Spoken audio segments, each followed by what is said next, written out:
Bonjour chers bâtisseurs d'Afrique et bienvenue dans cette magnifique vidéo. Alors pour ceux qui ne me connaissent pas encore, je suis William Fosso. Je suis à la base ingénieur en bâtiment. Je suis également entrepreneur dans plusieurs secteurs d'activité. Alors aujourd'hui, je vais vous entretenir sur un sujet vraiment très sensible, un sujet très délicat que la plupart des gens n'aiment pas aborder. Oui, la plupart des gens n'aiment pas parler de cela. Je vais vous parler du pourcentage du système éducatif dans la réussite de quelqu'un. Nous allons parler du pourcentage du système éducatif, le pourcentage qui intervient dans la réussite de quelqu'un concernant le système éducatif. Alors, je vais vous donner une statistique ici qui va vous sembler bizarre. Ça va vous choquer, mais vous allez accepter ça malgré tout dans le contexte africain. Il faut savoir que dans le contexte africain, l'école que vous voyez là, c'est-à-dire le système éducatif, l'école de la maternelle jusqu'en master, l'école que vous voyez là, dans la réussite d'un jeune Africain, ça contribue pour 2%. Oui, ça pèse pour 2%. 2% comme vous voyez là.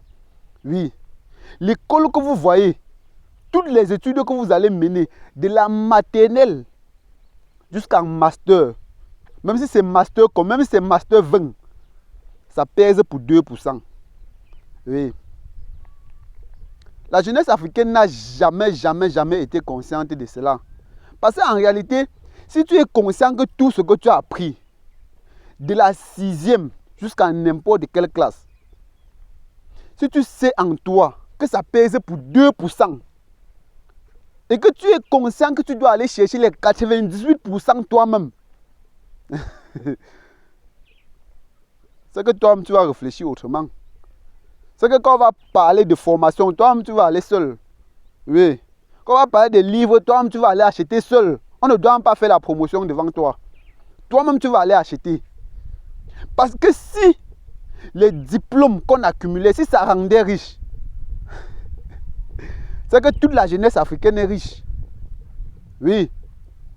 C'est que toute la jeunesse africaine est riche. Vous pensez que tous les diplômes qu'on a accumulés là, on fréquente où? Comme on fréquente en Afrique. En Afrique, on fréquente trop. On fréquente trop. Les jeunes fréquentent trop. Pour rien.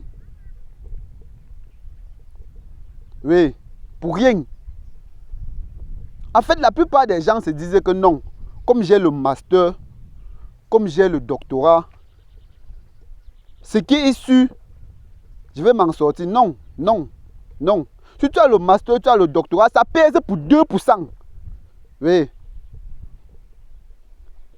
Ça pèse pour 2%.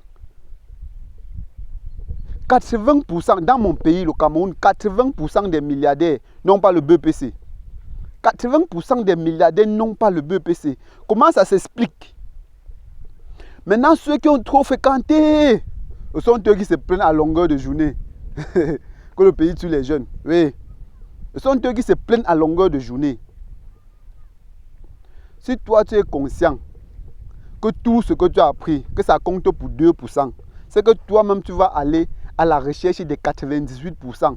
Sans qu'on ne te parle, sans qu'on ne te motive, sans qu'on ne te mette la pression.